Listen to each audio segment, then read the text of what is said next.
Hey, salut à toi. Eh bien, tout d'abord, j'espère que tu es en pleine forme et surtout en meilleure forme. Je te dirais que notre petit CAC 40 qui s'est effectivement bien gamellé depuis les dernières annonces politiques, hein. On parle effectivement du choc de la dissolution sur notre petit CAC 40, hein, qui, après avoir volé vers les 8000 points pendant un brave moment, a chuté de près de 500 points pour s'établir en ce lundi 17 juin 2024 à 7537 points. Dis donc, hein. On renoue avec les scores que nous avions aux alentours du mois de février 2024. C'est pas folichon tout ça. Bref, une belle baisse, pour ne pas dire une dégringolade, hein, face à laquelle je t'invite surtout, mon ami, à ne pas paniquer et à ne pas tout vendre, s'il te plaît. Car en effet, c'est maintenant que l'état d'esprit de l'investisseur boursier doit se mettre en marche automatique. Et tu vas me dire, mais pourquoi je te dis ça? Eh bien, tout simplement parce que les crises ponctuent la vie de toute boursicoteuse ou boursicoteur. En effet, si on regarde un peu la vie de notre petit CAC 40, hein, pour rester focalisé sur celui-ci, eh bien, on voit qu'il en a vu passer un bon paquet de crises, hein, qu'il en est toujours sorti bien plus fort à chaque fois. Comme on dit, hein, ce qui ne te tue pas te rend plus fort. Alors, il est vrai que les performances passées ne sont pas forcément représentatives du futur, mais bon, jusque-là, en tout cas, ce fut toujours le cas, et depuis, ben, on se rend compte, hein, belle lurette, hein. Tu vas me dire, et pourquoi ne pas vendre? Eh bien, tout simplement car c'est maintenant que les soldes arrivent, mes amis, hein. Donc, c'est clairement bien plus le moment de renforcer ses positions ou d'en acquérir de nouvelles, plutôt que de vendre sous stress avec d'incroyables moins-values. Alors, bien sûr, on est d'accord, ce n'est jamais agréable, hein, de voir ces plus-values latentes fondre comme neige au soleil, voire même passer à moins-value, et surtout d'y remettre une pièce dedans. Ça, c'est le truc psychologique assez compliqué quand même. Mais rappelle-toi toujours, toujours, mon ami, ce vieil adage, hein, il faut acheter au son du canon et vendre au son du violon.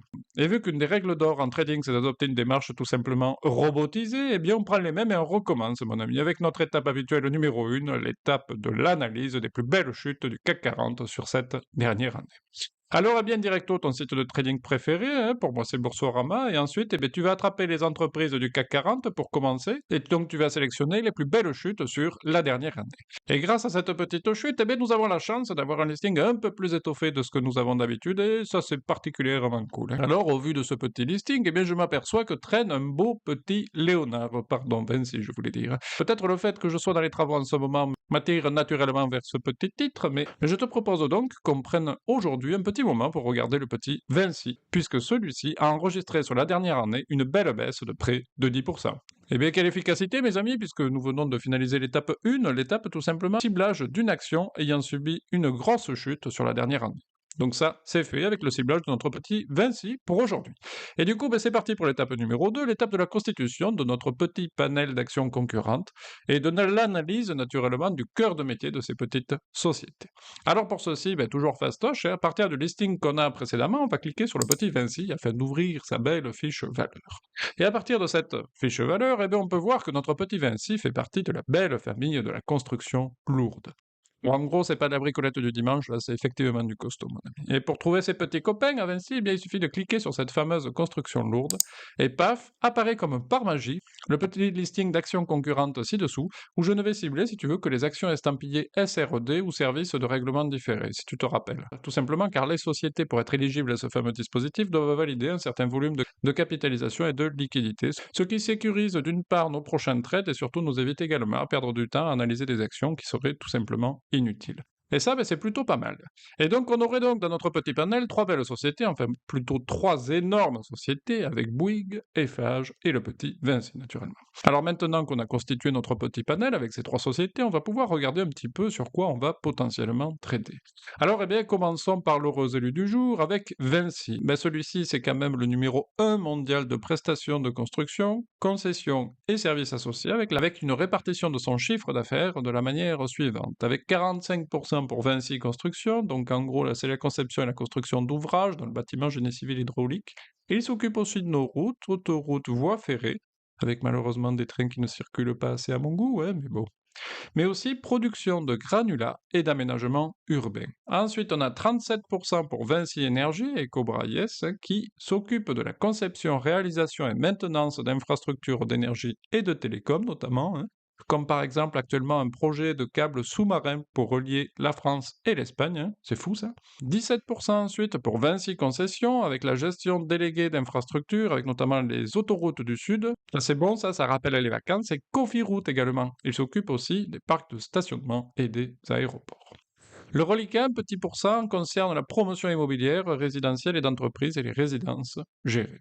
Pour la répartition géographique de ce petit, il est bien étalé, avec quand même 43% en France, 9% au Royaume-Uni, 7% en Allemagne, 5% en Espagne, 14% dans le reste de l'Europe, 8% en Amérique du Nord, 6% dans l'Amérique centrale et du Sud, 4% en Océanie, 2% en Afrique et 2% en Asie. Bref, il est bien étalé ce petit, avec naturellement une prédominance en France, faut pas déconner. Sans transition aucune, concernant Eiffage SA, lui, il est le 5e groupe européen de BTP et de concessions. Le concernant, il fait 37% de son chiffre d'affaires sur la construction et l'entretien d'infrastructures de transport et de génie civil, routes, autoroutes, ponts et voies ferrées. Et le groupe commercialise lui aussi les granulats enrobés et liants. Bref, tout ce qu'il a besoin, quoi. Ensuite, 26% est réalisé sur la conception, réalisation et maintenance d'installations de génie électrique, climatique et mécanique. Ensuite, 19% en construction et rénovation de bâtiments, habitats, bureaux, centres commerciaux, parkings, stades, prisons, hôpitaux. Puis 17% de son chiffre d'affaires se fait via la construction et la gestion sous concession d'infrastructures et d'ouvrages d'art. Pour le reliquat, un peu de promotion immobilière notamment. Son chiffre d'affaires lui se fait quasi exclusivement sur l'Hexagone, avec 73% en France, puis 25% en Europe et 2% pour le reste du monde. Donc, il est quand même bien moins étalé que notre petit Vinci, celui-là. Et ensuite, on retrouve Bouygues, qui, effectivement, ne fait pas que des téléphones. Avec 49% de son chiffre d'affaires, son plus gros, qui se fait via la construction et l'entretien d'infrastructures de transport, de loisirs et d'aménagement urbain, avec notamment une marque bien connue qui est Colas, on ne peut pas confondre avec Coca-Cola, c'est rigolo ça. Puis des activités de BTP, de travaux publics de réseau, de génie électrique et thermique et de maintenance d'installation, avec Bouygues Construction, et des activités de promotion immobilière, avec Bouygues Immobilier.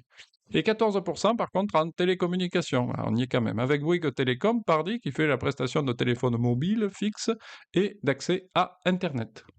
4% avec les médias aussi, avec TF1 notamment, et le reste 33% via l'énergie avec la belle société Equans, notamment acquise en octobre 2022 par notre petit Bouygues. Concernant la répartition de son chiffre d'affaires, à lui, il fait 50% en France aussi, 30% dans le reste de l'Europe, 12% en Amérique du Nord, Asie-Pacifique 4%, Afrique 2%, Amérique centrale et du Sud 1% et Moyen-Orient 1%.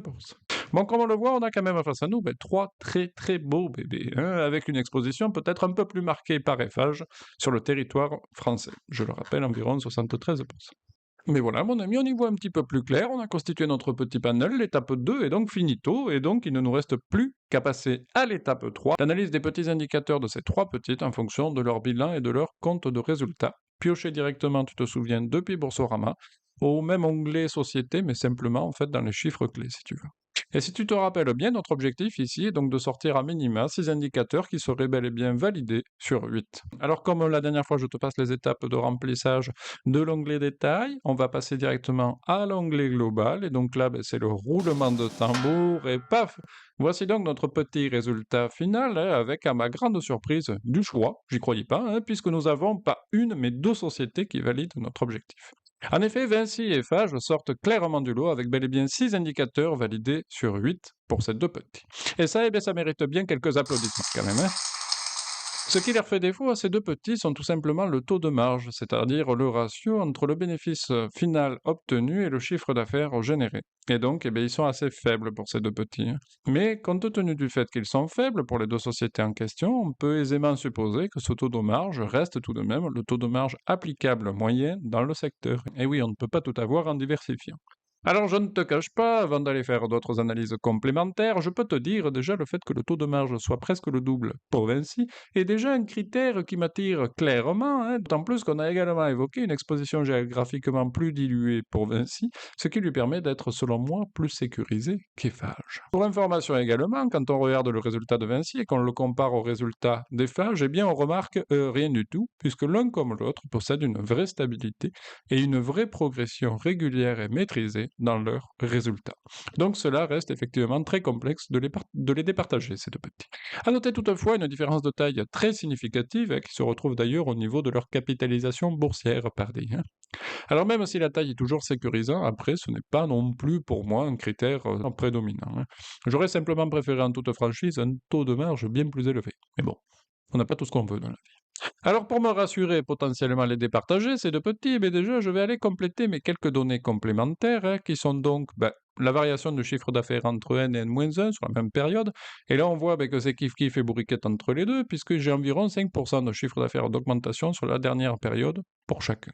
Ensuite, on arrive sur les pourcentages de distribution par rapport au cours actuel, juste pour se donner un petit ordre d'idée. Là aussi, pas de différence majeure, puisqu'on est à environ 5% de distribution également par rapport au cours en vigueur. Et pour finir, concernant la croissance du dividende, si on regarde celle du petit Vinci, on voit une énorme régularité, ce qui est plutôt pas mal, avec une belle augmentation assez régulière, abstraction faite de la crise du coronavirus.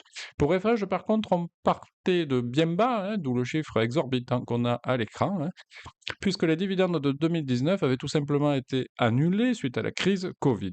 Un choix que n'a par contre pas fait le conseil d'administration Vinci, qui a poursuivi son maintien malgré un réajustement. Donc là non plus, je n'aurais pas d'avis, si ce n'est un petit point complémentaire quand même pour Vinci dans sa régularité. Ensuite, on peut éventuellement aller faire un petit tour du côté des analystes Boursorama, savoir ce qu'ils en pensent de ces petits titres. Et du coup, on se retrouve avec quoi? Une recommandation à l'achat pour Vinci, avec un objectif de cours à 134,61%.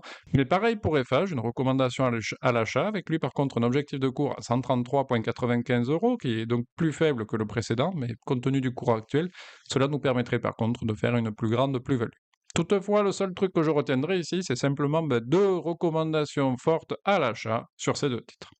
Eh bien, écoute, compte tenu de ces difficultés à les partager, je pense que nous pouvons prendre 3 secondes complémentaires pour analyser les coups courbes de ces petites.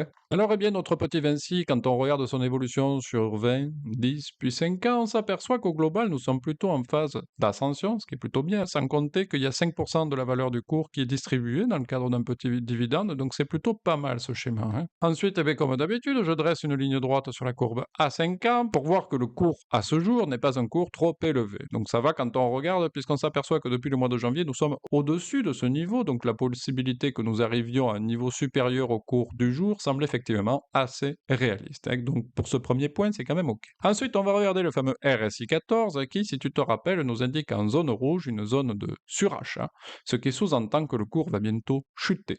Et en zone verte, par contre, comme nous sommes actuellement, eh bien, cela indique une zone de survente, une zone anormale de vente, qui suppose donc un cours qui va remonter très prochainement. Donc, au vu de cet indicateur, nous aurions tout intérêt à acheter. C'est le signal qu'il transmet en tout cas. Et le petit dernier, donc le MACD, je grossis un peu la courbe pour mieux voir, et celui-là, donc pour rappel, la ligne rouge elle constitue ce qu'on appelle le signal, et en bleu, ça représente la ligne MACD. Et bref, dans son utilisation, à cet indicateur, on dit que quand la ligne bleue traverse le signal par le bas, cela annonce une position à l'achat, car le cours va augmenter très prochainement, et quand la ligne MACD traverse le signal par le haut, cela annonce une chute, donc il faut vendre rapidement.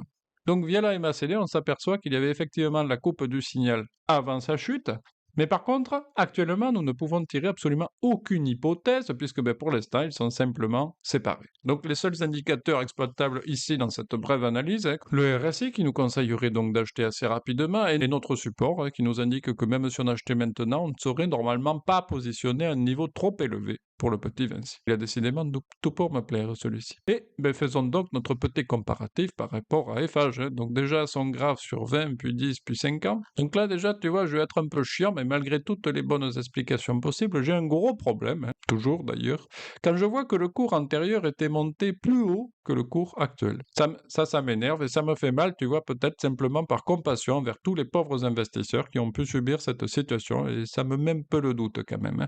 2020 fut effectivement une année de doute également pour Vinci, mais qui a su faire mieux actuellement. Donc, je dirais, ça fait un point de plus quand même pour Vinci. Dans l'attente, j'arrête de râler et poursuivons donc notre analyse. Et au final, on s'aperçoit de quoi? Eh bien, par rapport au support au dernier cours de ce jour, pour FH, soit 86,22 euros, on s'aperçoit qu'il a eu, en tout cas, fait bien mieux récemment, on peut dire aux mêmes périodes à peu près que Vinci, avec simplement une petite mauvaise passe courant fin 2023, début 2024. Concernant son RSI, à ce petit, zone verte également pour lui, comme tu peux le constater, ce qui sous-entend donc un cours qui risque de remonter prochainement, car en survente actuellement. Et pour le MACD, on peut effectivement faire le même constat que précédemment, avec la constatation tout simplement de la traversée non pas de Paris, mais du MACD sur le signal, ce qui était donc tout simplement annonciateur de la chute actuelle. Mais pas de signal d'achat encore à ce stade, par contre non plus, les courbes demeurant toujours séparées. Juste qu'il y a une tendance à la baisse. Bon, eh bien, on en pense quoi au final de ces deux petits? Eh bien, à titre personnel, simplement, je te dirais pour sa plus grande capitalisation boursière, donc ses plus gros chiffres, pour son taux de marge quasiment du double des Fage, et également parce que sa courbe me semble plus sexy que celle de Fage, eh bien, je peux t'indiquer que je vais donc très prochainement me mettre à la construction avec Vinci. Et j'ai envie de te dire, d'ailleurs, eh bien, Vinci, le cœur t'en dit également. Bon, le jeu de mots pourri, c'était important pour conclure cette petite vidéo. J'espère qu'elle t'aura plu. C'est donc le moment de la citation de Robert Kiyosaki qui m'avait mis quand même une petite baffe quand je l'avais lu. Donc, eh bien, je te la partage. Les gens n'aiment pas l'idée de penser à long terme et beaucoup cherchent désespérément des réponses à court terme parce qu'ils ont des problèmes d'argent à résoudre aujourd'hui. À bon entendeur, salut!